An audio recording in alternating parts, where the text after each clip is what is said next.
Hi guys, and welcome back to episode 22 in our series on how to sell a business.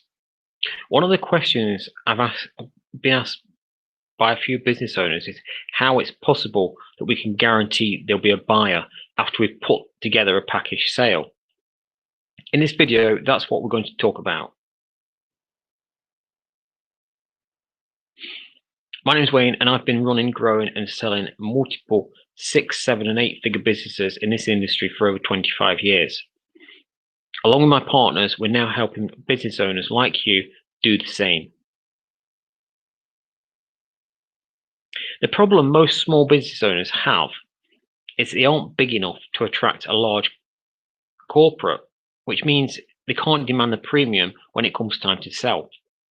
So by being part of a package sale where we bundle a collection of businesses together, it means you now have access to those larger buyers who are happy to pay a premium for a larger business. But how do we guarantee that sale? There's two sides to this. If we want the model to be successful, it has to meet both sides.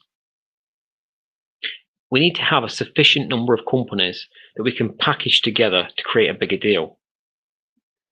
And on the other side, we need to have someone to buy that package deal after we put it all together.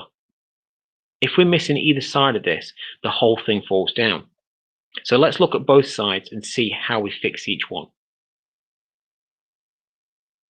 Over the last 25 years, I've built my own personal network, and I now have over 22,000 companies in it. That number grows every week as I talk to more people that either want to grow or want to sell the business. In the last 12 months, without really putting in any effort, I've had conversations with over 200 companies that fit this package sale route. During this time, I took lots of time off. I worked on other things, and these conversations originated mainly just from people approaching me. If we really marketed this aggressively, I'd estimate we could quite easily be having over 1,000 conversations a year. I'm told there are approximately 200,000 small businesses listed for sale in the UK alone. The number in America is 2 million small businesses. Whilst I wouldn't expect all of them to use this model of selling their business, if only 5% of those 1,000 businesses a year that we talk to decided to use our package sale model, that's 50 businesses. And if those 50 businesses had an average of, say, 2 million in revenue each, that's a combined 100 million in revenue for that package deal. So there's not an issue with having enough companies. On the buyer side, I'm approached every week by large buyers looking for companies to buy, whether that's corporates, private equity firms, or investment banks. So that's one option, but there's also another option. We don't have to sell to any of these people. In fact, selling to some buyers can actually be quite risky, in that they might not pay all of the money or they might go out of business. And whilst there are legal ways we can reduce that risk, there is another option. The other option is to list the businesses on the stock market.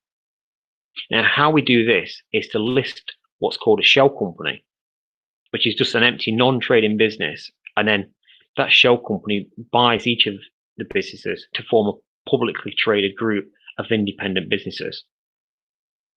This is normally what's called a reverse merger or reverse takeover. With this option, we have a management team to run the public company and to oversee the various businesses, but you're free to move on. With this option, the shares are liquid, meaning that they can be bought and sold easily.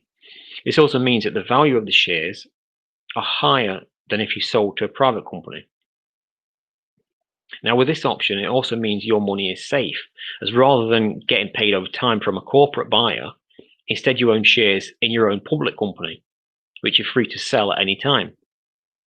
Or if you don't want to sell them, you can take a dividend every year, but you can also borrow against them at very low rates of interest.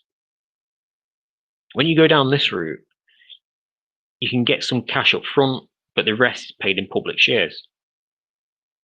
You aren't involved in running the business anymore. So you're free to do whatever you want. If you wanted to continue working in the business, you could do that as an employee or just as a consultant a few days a week.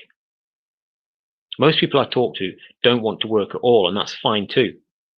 With this option, it's just the same as if you own shares in other public companies like, say, BT or Marriott Hotels. The good thing about a public company is that the shares are liquid.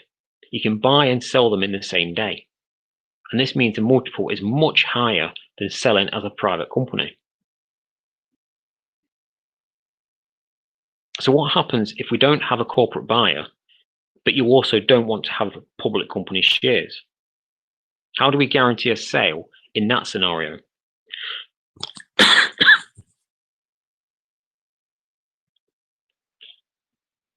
Well, we do have the option that one of our private investors could buy your shares just before the company goes public.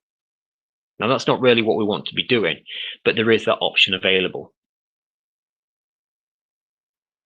So what do you need to do if you want to be part of this?